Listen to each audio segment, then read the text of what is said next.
We got new Assassin's Creed Red leaks that sound promising, learn more about other 2024 releases, but let's start this weekly news roundup video with big updates for some of my favorite 2023 games. Like more than 3 months later, they finally fixed Star Wars Jedi Survivor with the 7th patch. I was kinda surprised by how smooth the game was after installing this update. Like going through the settlement on Kobo, where I had most issues before the update, now seems way better. We also got comparisons from El Analista the Bits, where we see that parts where the game first struggled to keep that 60 FPS on console, it now holds it steady, which is great. Luke Stevens, who I by the way do a podcast with every week over on his live channel, link to that in the video description, he tried it on PC and also finally got some solid performance. So if you were holding out because of these technical issues, it's safe to pick up the game now, although you could of course also wait for the inevitable Black Friday sale. I'll probably do a New Game Plus playthrough someday on the improved version, maybe when the third game is announced, as they've already been hiring for it. We of course, after finishing Jedi Survivor, can see where the third game might go, and they always wanted to do a trilogy. First though, they will launch the game on PS4 and Xbox One, because that is somehow going to work. We also got a patch for Final Fantasy 16 that adds some pretty cool new skins for the main characters and our mount, and also the ability to show the weapons that you currently have equipped. I wish this was a feature when I played through the game,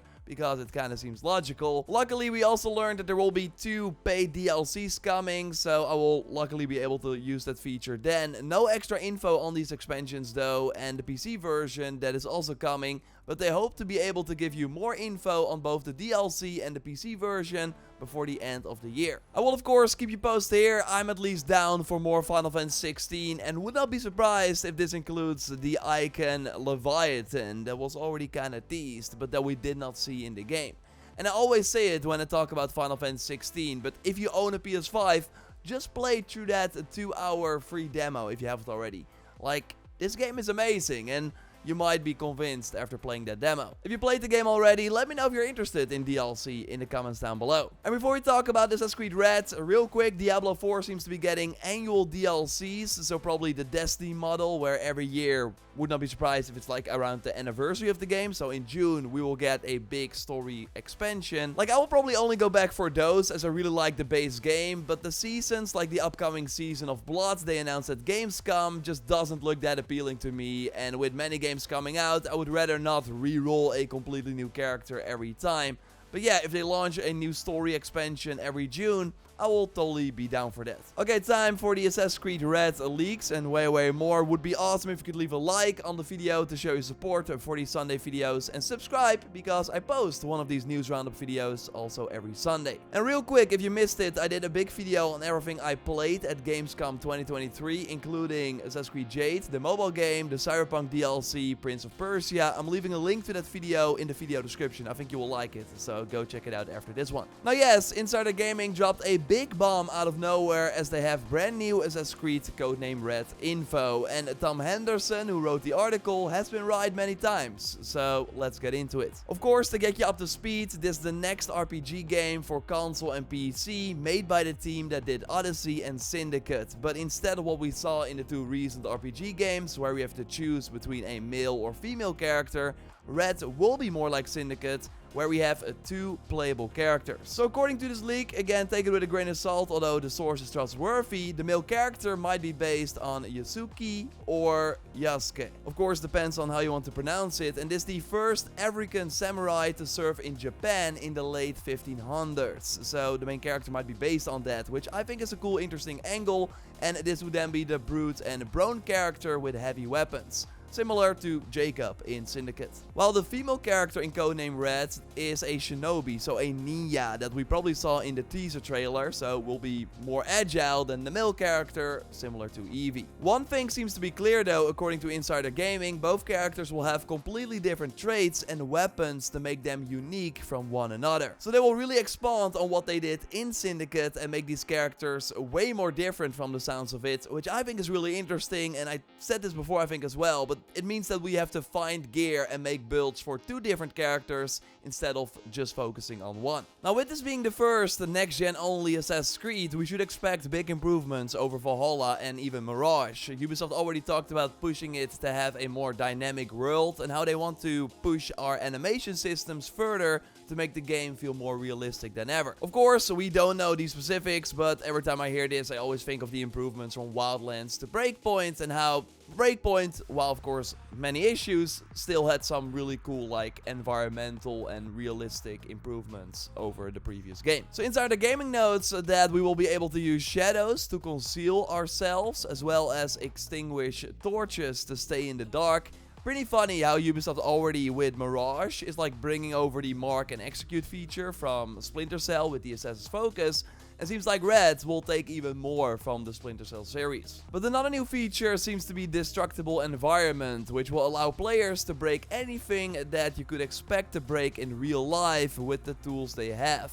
Screen doors, for example, can be slashed or broken open, which was also the case in Ghost of Tsushima. Seems like it will be a bit more than that in Red though. Of course, we kinda have to wait and see, but it would be cool if they moved away from the very obvious destructible walls and that we can get more creative, which would also help with the open world puzzles. Finally, the game is still slated for that holiday 2024 release, with Insider Gaming understanding that Assassin's Creed Red is fully playable and that we can expect to hear more official details on the game early next year. Fully playable is a good sign that they're probably going to make that end of the next year date. I personally expect the marketing cycle to kick off in April or May, as we saw with Valhalla. On the other hand though, the game is already revealed, so maybe they already want to generate some early 2024 buzz. I at least can't wait. This is totally my most anticipated game. Obviously, will be fun to bring back the weekly reset stream and got a ton of other big plans, so of course stay tuned. For now, let's focus on Mirage, because that's actually less than a month away. Like, we still got some pretty big 2023 releases, but if you thought that 2023 was crazy, I would argue that 2024 could have even more high caliber games. Some have already been announced, like Star Wars Outlaws, also from Ubisoft, Final Fantasy VII Rebirth, Avowed, Rise of the Ronin, which again looks awesome. Suicide Squad Kill the Justice League is finally coming out. That Alone in the Dark game just got delayed to January 16th to avoid October, which is a smart move. We know that Dragon Age Dreadwolf is now planned for summer 2024, but could also launch near the end of the game. You would think that the Elden Ring DLC is 2024, right? Take-Two has hinted that GTA 6 can be coming in 2024, and I can also either see Borderlands 4 or BioShock next year as well. They have both been working on them for a while. Sony might have Death Stranding 2, and Xbox will start talking about Indiana Jones next year as well, Todd Howard recently teased. This is a new title from Machine Games. Their last game, which was a smaller title like Wolfenstein Youngblood, wasn't really great, came out in 2019, so I can see them launch Indiana Jones maybe next year already, if they start talking about it. Now, we also have the Switch 2 coming next year, with the platform seemingly being shown to developers behind closed doors at Gamescom a few weeks back. So, we are not slowing down. It's gonna be exciting. This coming week is gonna be exciting as well, though. But first, real quick, Skull and Bones is probably also launching in 2024, for if you care. Although the bad news just doesn't stop, with the third creative director now leaving the game earlier than expected, and it still does not have an internal release date. Like Ubisoft said, it's coming before April 2024, but it might even be later. Like, they just had the PC with mixed reception. JV had a great video on it, for if you're curious. I will leave a link to that in the video description. Like, I'm of two minds. On one hand, it's wild that they still don't have a plan for this game, but on the other hand, they are trying everything to make it a worthwhile experience for the people who are interested. Problem is that that's just not a lot of people for the full price they're asking, so I would argue just get it out. It's never gonna be the game that we as fans of Black Flag wanted, so it's smarter to focus on that Black Flag remake that this Ubisoft Singapore studio is seemingly doing as well, and help out with other AC projects. I think that time is better spent. Now, your time is totally best spent on my channel this week. Okay, maybe bad segue, but this coming week is going to be crazy, but the problem is I cannot talk about the things that will be happening, so just keep an eye out. That's all I will say, next to more Starfield content, of course, and another one of these news roundup videos at the end of the week. So just subscribe to not miss it. You don't want to miss it, trust me. A like on the video would be awesome, and that big Gamescom 2023 video is up here on the channel, so totally check it out if you haven't already. I will speak to you soon. Goodbye.